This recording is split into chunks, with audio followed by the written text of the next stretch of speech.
Halo para fans di mana saja berada. Kalian apa kabar? Masih suka ngintipin story mantan? Aduh, gak ada kerjaan banget dah. Oke, tanpa perlu banyak bercanda gurau, langsung saja perbaiki posisi kalian dan check this out.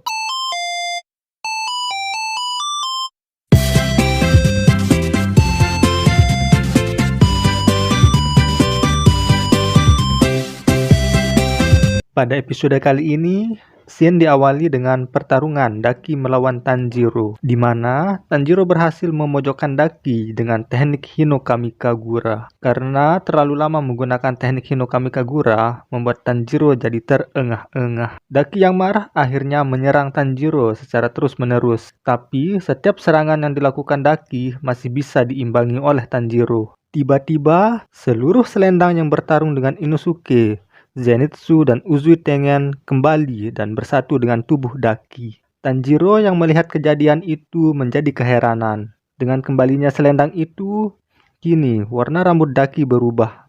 Dan dia sangat senang karena dia mengetahui kalau ada seorang pilar yang ikut dalam pertarungan ini. Tanjiro menyebut kalau sekarang Daki sudah berubah. Ia semakin jahat dan kekuatannya bertambah. Karena terlalu berisik, membuat beberapa orang merasa terganggu, hingga satu orang ini keluar dan memaki Tanjiro dan Daki. Karakter yang seperti ini yang bikin emosi nih. Lihat, lagi dilindungi juga. Daki yang tidak terima dimaki seperti itu akhirnya menyerang mereka, yang mengakibatkan seluruh bangunan hancur dan memakan banyak korban. Karena melindungi orang itu membuat dada Tanjiro terluka parah. Dasar jadi beban kan orang ini. Karena serangan itu juga membuat orang ini kehilangan pergelangan tangannya. Setelah melakukan serangan itu, Daki hendak pergi. Tapi dihalangi oleh ceramah Tanjiro yang dipelajarinya dari Naruto. Akan tetapi, Daki yang menyebut Tanjiro sebagai makhluk menjijikan berkata, kalau kalian pantas mati dan membusuk bersama. Tanjiro yang marah akibat perkataan Daki, kini matanya tiba-tiba memerah berlapis darah. Ditambah dengan banyaknya korban yang ditimbulkan akibat serangan Daki, membuat Tanjiro semakin marah. Daki yang akan pergi, tiba-tiba saja kakinya ditarik oleh Tanjiro. Dan Tanjiro berhasil memotong satu kakinya. Kemudian, dengan panjang lebar, Tanjiro menyeramahi Daki. Akibat perkataan Tanjiro tersebut, membuat Daki teringat akan seseorang dari masa lalu. Scene beralih ke tempat Uzui Tengen dan yang lainnya. Makio meminta ke Uzui untuk pergi mengejar selendang itu, karena ditakutkan apabila dibiarkan akan terjadi lebih banyak pembantaian. Dengan semangat kemerdekaan 45, Uzui Tengen beserta Zenitsu dan Inosuke berlari dan melompat dari satu atap ke atap lainnya. Kembali ke Tanjiro yang sedang bertanya ke Daki mengenai masa lalunya ketika Daki masih menjadi manusia. Akan tetapi, Daki yang tidak peduli dengan masa lalunya menyebut kalau iblis tidak pernah menjadi tua. Tidak perlu uang, tidak sakit, tidak mati, dan tidak perlu menyesal. Daki juga menambahkan, jika menjadi iblis yang cantik dan kuat, mereka bisa melakukan apapun sesukanya. Mendengar jawaban itu, Tanjiro langsung berlari untuk menyerang. Melihat reaksi Tanjiro itu, Daki menggunakan teknik darahnya untuk menyerang Tanjiro. Dengan serangan selendang yang berlapis, Daki menyebut kalau Tanjiro tidak akan mungkin bertahan dari serangan ini. Tapi, dengan mengejutkan, Tanjiro berhasil memotong seluruh rangkaian selendang milik Daki. Daki yang berasumsi dengan luka yang seperti itu harusnya tubuh Tanjiro akan langsung hancur. Serangan Daki yang begitu cepat kini masih bisa diimbangi oleh Tanjiro. Daki merasa heran karena dengan luka separah itu, Tanjiro masih bisa bertarung dengan gerakan yang sangat cepat.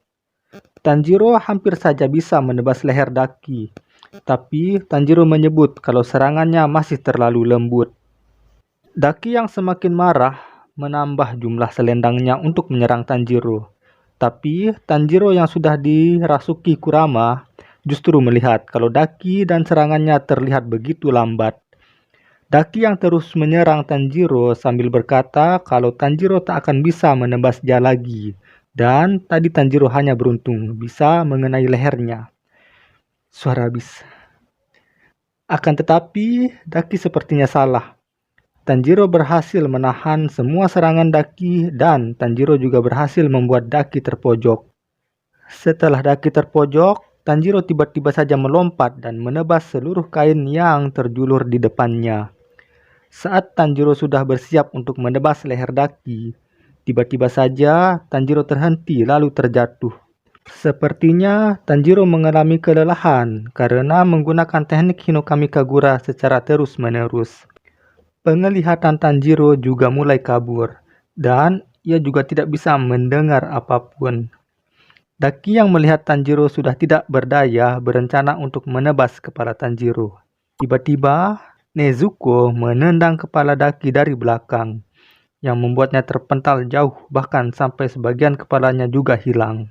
Nezuko yang marah karena mengingat tragedi pembantaian keluarganya kini menyerang Daki dengan tendangannya. Akan tetapi, Daki dengan mudah memotong kaki Nezuko. Bahkan tangan dan tubuh Nezuko juga terpotong. Setelah itu, Nezuko terlempar ke sebuah rumah. Daki menyebut Nezuko sebagai iblis yang lemah. Nezuko yang tertimbun reruntuhan bangunan kini sedang berusaha merangkak untuk keluar. Daki berkata, seharusnya sekarang Nezuko tidak bisa bergerak. Karena iblis seperti Nezuko tidak akan bisa sembuh dan beregenerasi dengan cepat jika lukanya parah seperti itu. Daki berencana untuk menghisap Nezuko ke dalam selendangnya dan akan membiarkan Nezuko mati oleh sinar matahari. Tapi sekali lagi Daki salah. Ternyata Nezuko mampu beregenerasi dengan cepat. Bahkan menurut Daki, kemampuan regenerasi Nezuko setara dengan kemampuan regenerasi iblis bulan atas. Dan tiba-tiba tubuh Nezuko membesar, serta satu buah tanduk muncul di dahi kanannya. Daki yang melihat perubahan Nezuko, tubuhnya bergetar karena takut. Dengan sangat cepat, Nezuko bergerak dan menendang Daki. Tapi dengan selendangnya, Daki kembali memotong kaki Nezuko. Tapi kali ini, penyembuhan dan regenerasi Nezuko sangat cepat. Sekalipun Daki berhasil memotong kaki Nezuko, tapi Nezuko berhasil mendaratkan serangannya ke tubuh Daki. Yang mana serangan itu membuat Daki terjatuh dan muntah darah. Bersamaan dengan tatapan Nezuko, cerita bersambung. Dari film ini, pesan yang dapat kita ambil adalah selemah apapun orang, jangan pernah kita memandang rendahnya. Siapa tahu, di balik kelemahannya tersimpan kekuatan yang tersembunyi di baliknya. Saya Joni bersama seluruh kru yang bertugas mengucapkan terima kasih. Sampai jumpa di video berikutnya. Anatomi Cicak.